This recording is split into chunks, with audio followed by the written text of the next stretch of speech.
coming out with new stuff all the time. Matt Steff and Johnny Schultz, two of my really good friends, they started the company a couple of years ago.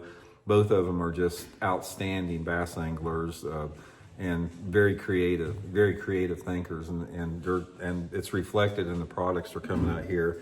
So I'm going to talk about, guys, three of my favorites here and go over a little bit. Now, the first one, guys, this is the Ozark rig right here. We've talked about this before. These are three that I would recommend ordering off that sale.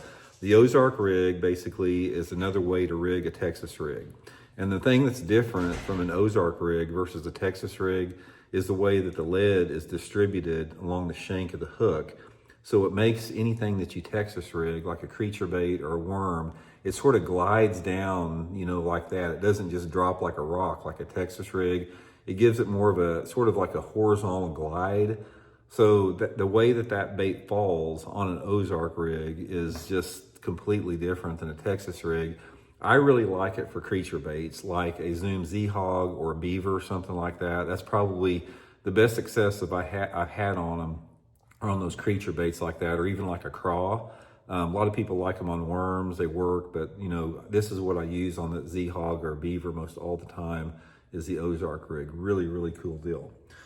Okay, the next one, this also was one of my best producers over the past year. I love this thing. This is the Core Tackle Wacky Shot. Same type of deal here, guys. You got the lead on the shank here, which gives it a little bit more action, more of a just sort of it gives it a fall that's unique to itself. That's what makes the Core Tackle products different, is the baits don't fall to the bottom. It gives it a swirling, undulating as it falls.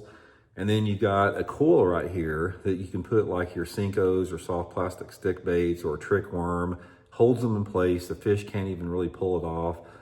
This thing is great for skipping underneath objects. Probably my most productive technique with the Wacky Shot this year was skipping like a 4 or 5 inch soft plastic stick bait. Like I use that Zoom's Linky way up underneath boat docks. And it didn't matter if I was fishing a piling dock or a floating dock. I was taking this thing like a Table Rock and skipping up underneath those walkways like in April.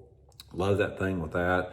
Another way that I've caught some fish on it this past year, skipping it up underneath willow trees and cypress trees, a really good way. And you can just go down the bank with it, just like you were fishing a shaky head or a Ned rig or something. Just a really, really unique presentation. You can get them with or without a weed guard there, and they definitely hook them. It's got this I'm not sure what the bend is, that column there. I think it's an owner, but it's that hook freaking sticks them every single time. So super, super unique bait there.